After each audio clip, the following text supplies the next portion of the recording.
विश्वं दर्पणदृश्यमाननगरी तुल्यं निजान्तर्गतं पश्यन्नात्मनिमायया बहिर्भूतं यथा निद्रया यः साक्षात् कुरुते प्रबोधसमये स्वात्मानमेवाद्वयं तस्मै श्रीगुरुमूर्तये नमः। इदं श्रीदक्षिणामूर्तये।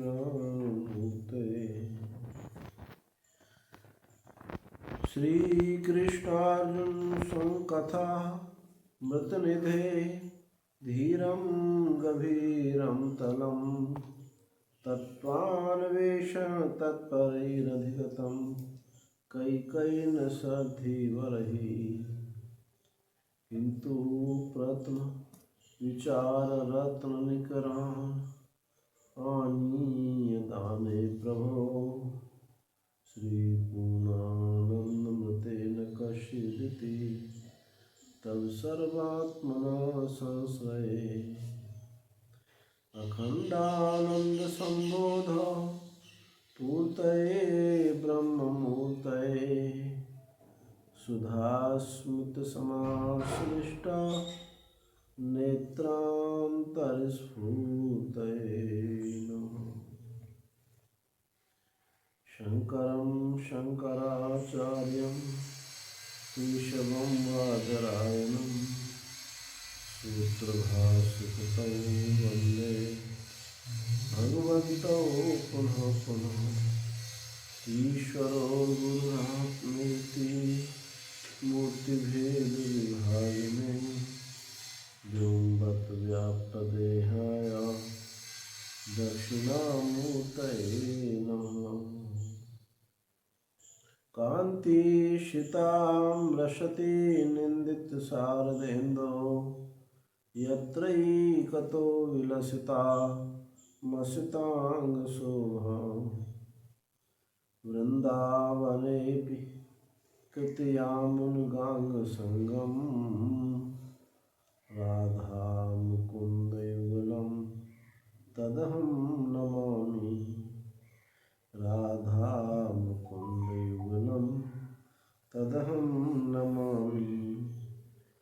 ॐ पार्थाय प्रतिबोधितां भगवता नारायणेन स्वयं व्यासेन ग्रथितां पुराणमुनिना मध्ये महाभारतम् अद्वैतामृतवर्षिणीं भगवती अष्टादशाध्यायिनी अम्बा त्वामनुसन्दधामि भगवद्गीते भवद्वेषिणी।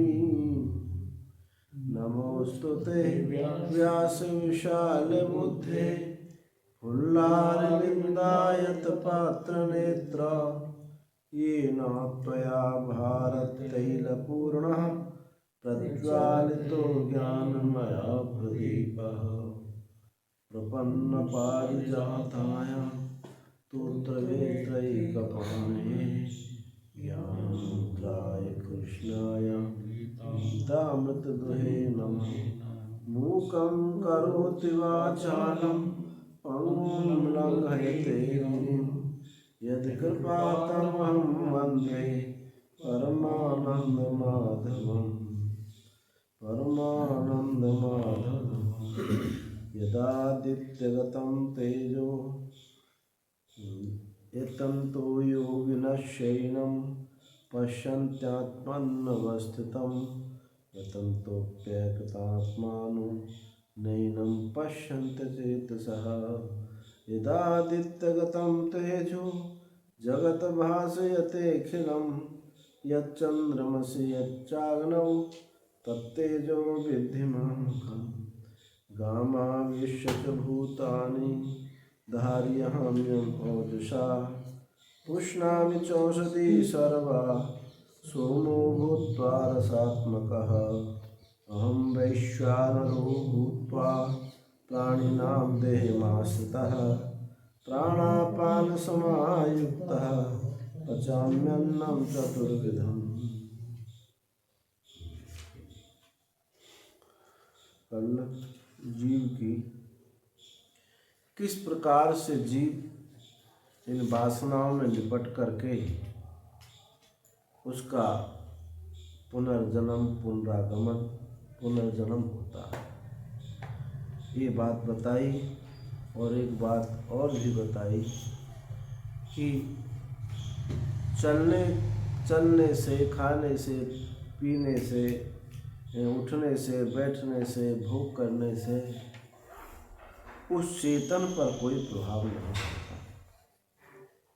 अज्ञानी उस ज्ञानेंद्रियों में, कर्मेंद्रियों में, शरीर में बैठता है, अपने को मैं मेरा कहता है। इस नजरिया से जब देखता है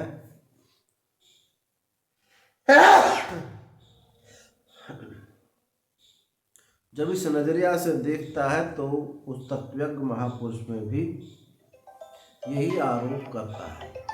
जैसे हम खाते हैं, पीते हैं, उठते हैं, बैठते हैं, ऐसे ही ये भी है, इसलिए कोई भी अंतर नहीं आता। परंतु ज्ञान चक्षुषः, जिसको ये विवेक हो गया है, इसकी तीसरी नेत्र उभर आया है, वो ऐसा नहीं देखता। वो तो पश्यन्ति ज्ञान चक्षुषा, वो यथार्थ देखता है। इन क्रियाओं से, क्रियाकलापों से अंतःकरण के धर्म, शरीर के धर्म को उस चैतन्य पर आरोपित होकर के नहीं देखता, वो यथार्थ देखता है। कल हम लोग ये चर्चा की। आज बताते हैं यतन्तो योगिनः शयनं पश्यन्ति आत्मनि अवस्थितम्। यतन्तोऽप्यकृतात्मानो नैनं पश्यन्ति चेतसः। एक कृतोपास्ति, एक अकृतोपास्ति। और कृतोपास्ति में भी दो भेद किया। एक केवल उपासना, उपासक ही है, और एक उपासना से उसको विवेक जागृत हो गया है। अकृतोपास्ति दो हैं, वो भी दो हैं। एक मूढ़ है, एक को विवेक जागृत हुआ है, एक को जागृत विवेक हुआ है, और एक को एक मूढ़ ही है। ऐसे वहाँ दो हुए, दो यहाँ हुए। उपासनक भी, उपासक एक उपासक ही है, और एक को उपासना के द्वारा विवेक जागृत हो गया है। और अकृत उपास्ति भी दो हैं, एक अकृत उपास्ति ही है और उसको विवेक जागृत हो गया है, और एक मूढ़ है, उसने उपासना की नहीं। तो यहाँ हम सब पर विचार करेंगे। तो यतन्तो योगिनः शयनं, यत्न करता हुआ, यतन्तः यत्न करता हुआ, इसमें सत्री सानच प्रत्यय का प्रयोग हुआ व्याकरण में। यतन्तो योगिनः शयनं, और जो योगिनः, योगश्चित्त वृत्ति निरोधा, जिसका चित्त समाहित है। समाहित चित्त यत्न करता हुआ, अर्थात कृतोपास्ति, जिसने उपासना की है, अपने अंतःकरण को ज्ञान के लिए समर्थ बना लिया है, और फिर उसको विवेक हो गया है। तो जो कृतोपास्ति है, शुद्धांतःकरण है, समाहित अंतःकरण है, ऐसा यत्न करता हुआ पश्यन्ति आत्मनि अवस्थितम। आत्मनि का अर्थ क्या है यहाँ? बुद्धौ, बुद्धि में स्थित हुआ उस परम तत्व को देखता है। तो बुद्धि में कैसे परम तत्व को देखा? उसी प्रकृत आत्मा को, उस प्रकृत आत्मा को जिसका ये प्रकरण चल रहा है, उसी प्रकृत आत्मा को बुद्धि में देखता, अपनी बुद्धि में स्थित देखता है। कैसे देखता है? अयम अयम अहम अस्मि, अयम आत्मा ब्रह्म, ऐसा देखता है। यानी ये जो दृश्य प्रपंच का अधिष्ठाता प्रकाशक जो परमात्मा है, ये जो है मैं ही हूँ। अयम अस्मि, मैं ही हूँ, इस प्रकार से जानता है। उसने उपासना के बल से अपने अंतःकरण को शुद्ध तनु बना लिया है और गुरु के उपदेश से का श्रवण करके, मनन करके, चिंतन करके उसने जान लिया है कि ये मैं ही हूँ। ये है कृतो उपासति विवेकवान, जिसने विवेक पर्यंत, जिज्ञासा पर्यंत जिसने उपासना की है। और एक जिसने उपासना की है, उपासना कर रहा है, परंतु विवेक उत्पन्न नहीं हुआ है, तो क्या है? अपने आराध्य के गुणों के साथ, लीला के साथ, धाम के साथ, नाम के साथ, रूप के साथ तादात्म्य करता रहता है और तादात्म्य में प्रसन्न रहता है। और ये उद्देश्य उसका रहता है कि एक दिन मेरे परमाराध्य, परम प्रेमास्पद वो भगवान मेरे सामने प्रकट होंगे। ऐसी उपासना करता रहता है। अपने उपास्य के साथ कभी हंसता है, कभी खेलता है और इस प्रकार से यत्न करता है, परंतु अभी उसको जिज्ञासा नहीं है। उपासना का फल क्या है? कि अपने उपास्य के प्रति प्रश्न खड़ा हो जाए कि ये उपास्य कौन है। मैं राम की उपासना करता हूं तो राम कौन है? राम क्या सविशेष है या निर्विशेष है, सावयव है, निरवयव है, इनका स्वरूप क्या है? इस प्रकार से उपास्य के विषय में ही जब प्रश्न खड़ा हो जाए तब उपासना पूर्ण होती है। और वो एक दिन अवश्य ही जब ये जानेगा कि राम कौन है, तो उस दिन ये भी जानेगा कि मैं कौन हूँ और ये मैं ही राम हूँ।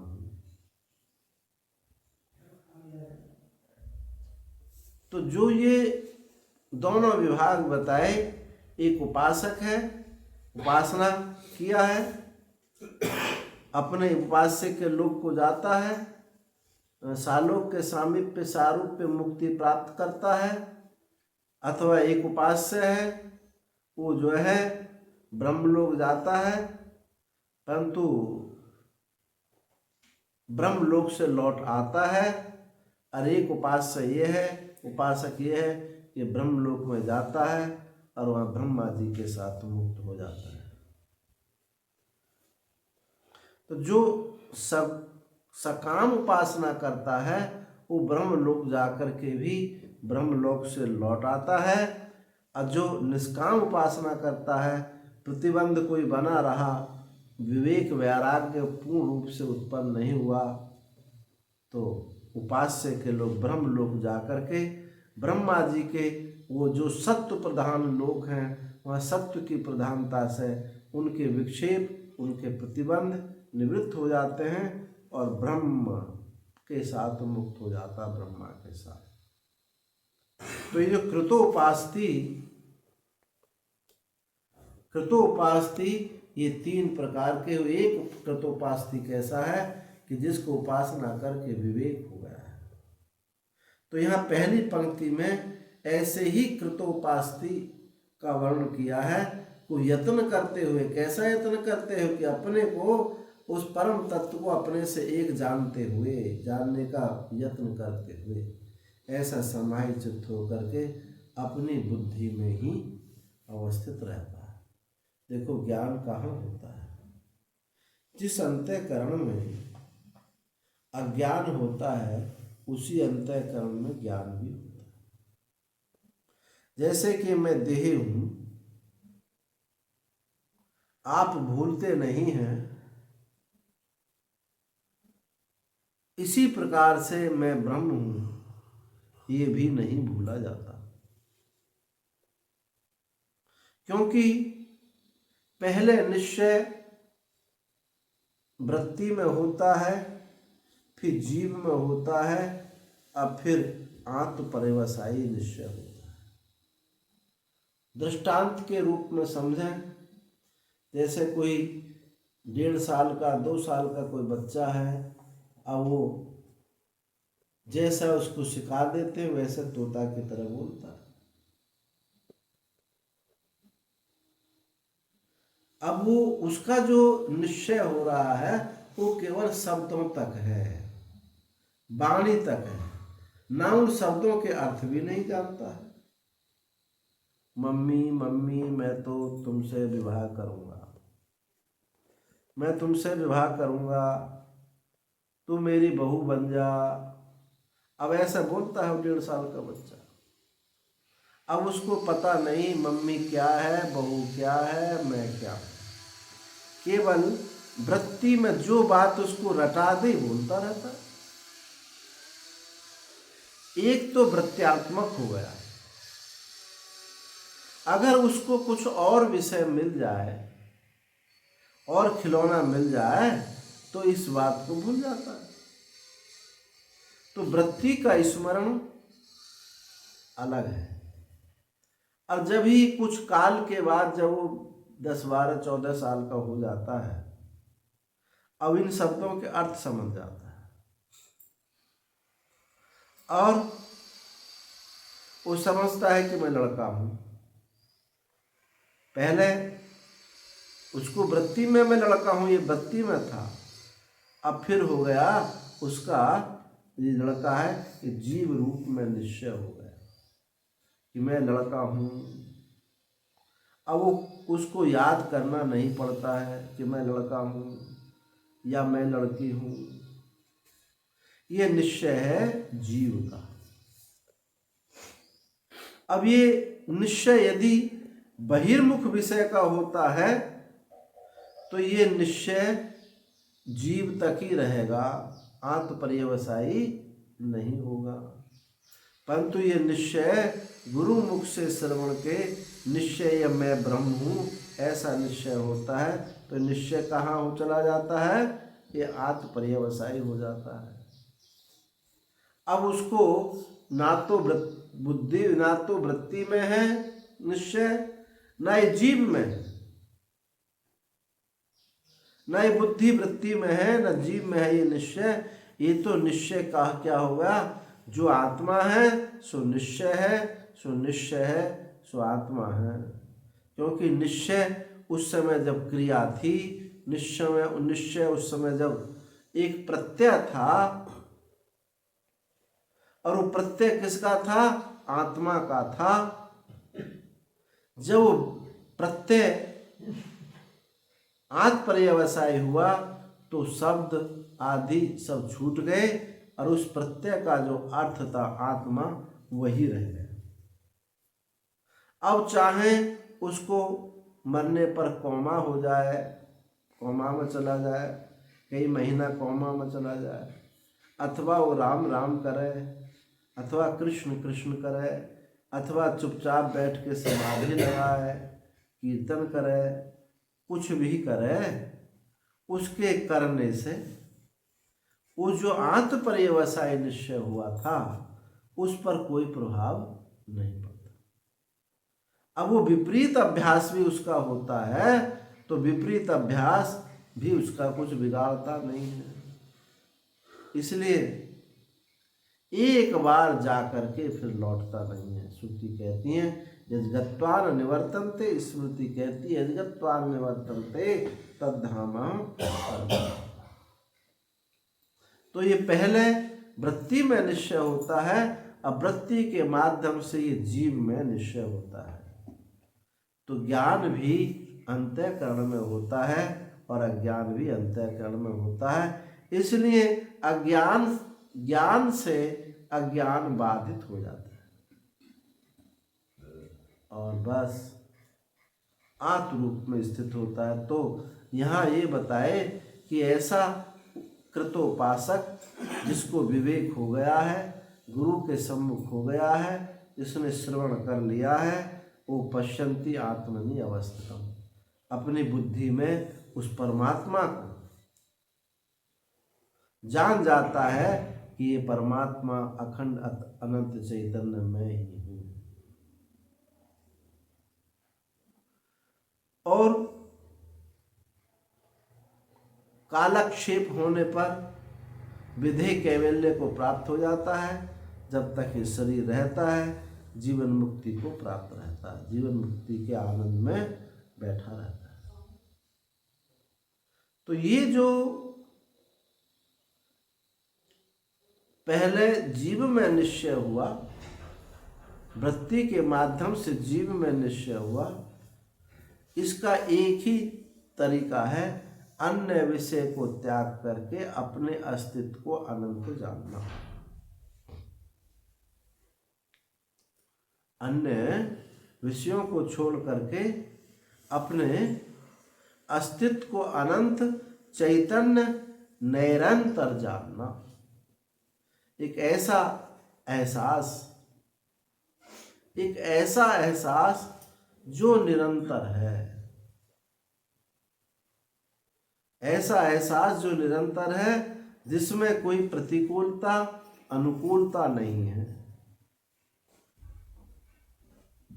जिसमें कोई उतार चढ़ाव लाभ हानि घटत बढ़त नहीं है, जिसमें कोई सुख नहीं है, जिसमें कोई दुख नहीं है, जिसमें कोई उदासीनता नहीं है और जो अभाव भी नहीं है, शून्य भी नहीं है। ऐसा एक निरंतर, एक सतत, एक अपने होने का, अस्तित्व का एहसास होता है।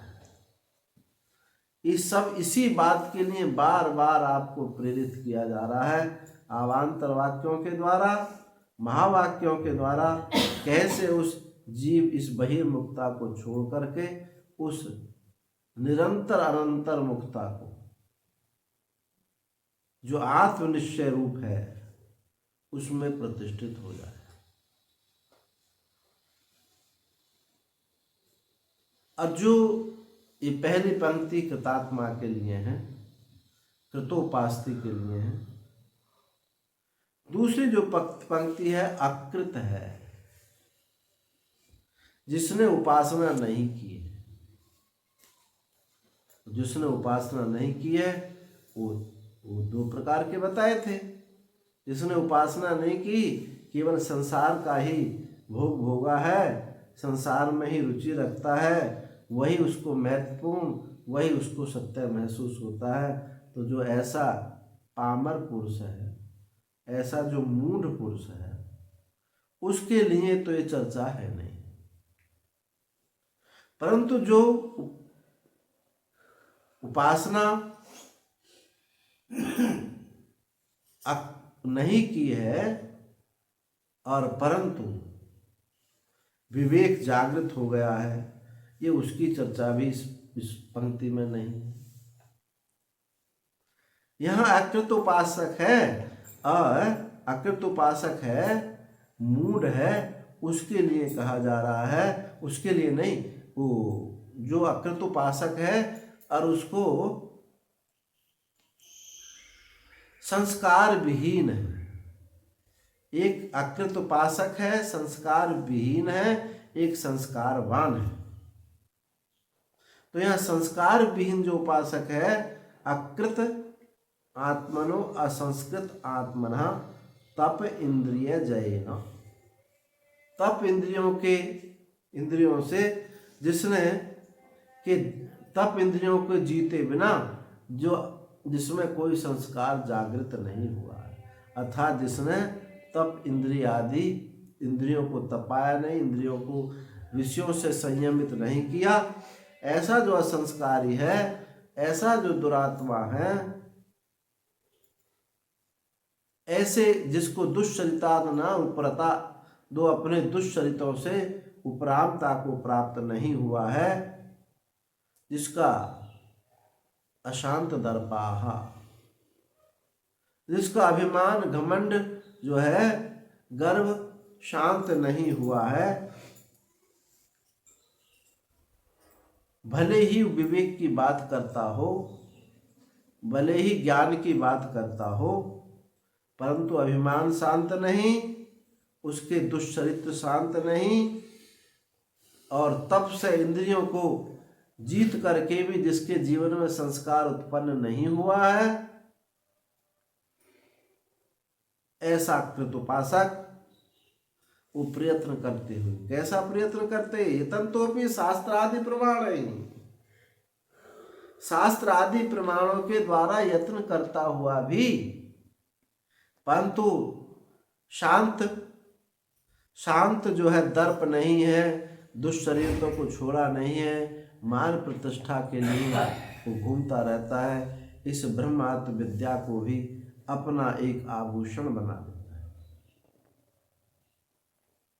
इस आभूषणों से सुसज्जित होकर के ये मैं वेदांती हूँ, मैं परम ज्ञानी हूँ, तुम हमारे सामने क्या है, हम जानते हो तुम कैसे जान सकते हो, यानी शांत दर्प जिनका नहीं हुआ है। तो ऐसे लोगों के, उनको कहा पश्यन्ति अचेतसा, वो ऐनम इस आत्म तत्व को, वो अचेतस, वो मूढ़ अविवेकी अचेतस इस परम तत्व को वो नहीं जान सकते। तो यहाँ बात श्रुति का तात्पर्य को बताया यहाँ स्मृति में कि ना विरतो दुष्चरितान ना शांतो न समाहिता ना शांत मानसो वापी प्रज्ञानहीनम वापनुयात्। जिसने अपने दुष्चरित्रों को छोड़ा नहीं है, चोरी, बेईमानी, छल कपट आदि को जिसने छोड़ा नहीं है, ना विरतो दुष्चरिता, ना शांत, जिसने राग द्वेष पक्षपात आदि को छोड़ा नहीं है, ना वृतो दुष्चरिता ना शांतो न समाहिता। कुछ लोग ऐसे होते हैं कि जो राग द्वेष तो नहीं करते, परंतु चित्त उनका विक्षेप को प्राप्त होता है, किसी का भला बुरा तो नहीं करते पर शांत भी बैठते नहीं, चित्त उनका हिलता रहता है, क्योंकि जो इस अध्यात्म विद्या पर चलने वाला है, देखो वो विवेकी है, वो किसी प्रकार की संस्कारित प्रवृत्ति अथवा असंस्कारित प्रवृत्ति और सेवा, समाज सुधार आदि, लोक कल्याण आदि, इन सारी प्रवृत्तियों को उसको छोड़ना पड़ता है। हम समाज सुधारक भी बने, समाज सेवी भी बने, अब ब्रह्म विद्या का बोध भी हो जाए, देखो कठिन बात है।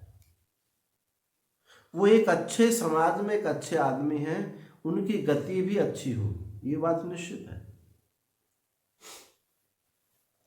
वो कालांतर में उनको विवेक हो जाएगा या ब्रह्म लोक में जाकर के ब्रह्मा जी के साथ मुक्त हो जाएंगे, पर उस क्षण वो उनको ये ब्रह्म वृत्ति का उदय नहीं हुआ।